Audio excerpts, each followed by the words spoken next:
In this brief lesson, we're going to introduce projects and some other structures to be aware of when you first create your account in GCP. Remember that all resources must belong to projects. Projects can map to various components. They could map to your business unit. They could map to an organizational unit. They could map to a department, like the development department, the production department. They could map to different phases of a life cycle. There's lots of ways to have flexible demarcation or separation of different projects. Keep that in mind.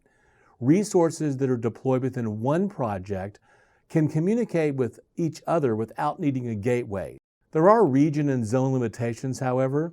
Resources in one project can talk to resources in another project only through an external network connection.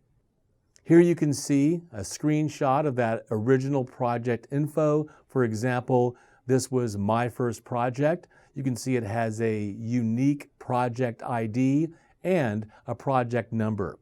You'll need to have a Google registered ID to register to use GCP services. Again, each project has a project name, a project ID, and a project number. The project ID has to be unique across Google Cloud Platform. Google can generate one for you, as seen here. I didn't make up Enduring Byte 230316, or you can make up your own, okay? Even if the project is deleted, the ID can't be reused in the future again. Now, this is my free trial account, which has originally a $300 credit for 12 months. And if I exceed the credit, my services will be turned off, but I won't be charged or billed. I will be contacted by Google to see if I want to continue in the relationship. Here's the organizational hierarchy. Notice that resources are spun up inside of projects. Projects can optionally be put into folders, and folders are actually points of compartmentalization within organizations. So at the lowest level, resources are the fundamental components that make up all the GCP services. So resources would be things like compute engine, virtual machines, cloud pub/sub topics, cloud storage buckets, app engine instances. All these lower level resources can only be parented by projects.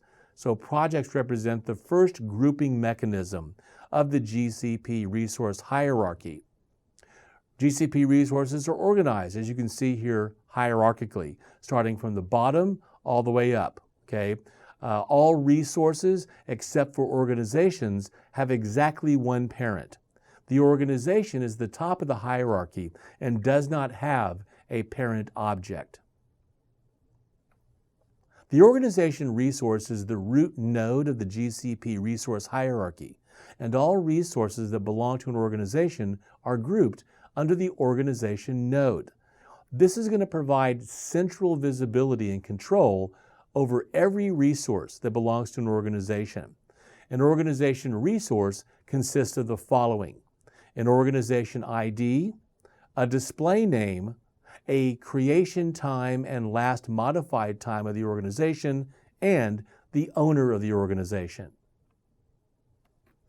Folders are an additional grouping mechanism on top of projects, as you can see here. For example, I have the project development and the project production. And then, of course, those are going to be linked to resources. But I have some folders here. Notice that they're under the organization node. So I have OUA, Organizational Unit A, which has two subfolders, Team X and Team Y. Then I have the Business Unit B folder, which has a subfolder, Team Z. Notice that under the Team Y folder, I have a Product 1 folder, and within that folder, I've got two projects, Project Dev and Project Prod. The organization at the top is created using the Resource Manager API. An organization ID is a unique identifier for an organization. The owner is specified when creating the organization resource.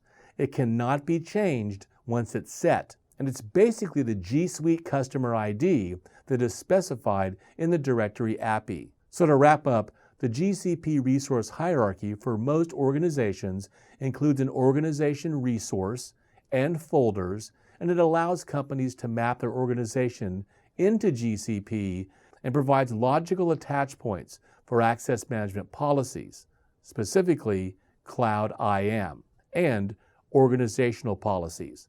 Both IAM and organizational policies are inherited through the hierarchy, and the effective policy at each node of this hierarchy is the result of policies directly applied at the node and policies inherited from its ancestor or its parent.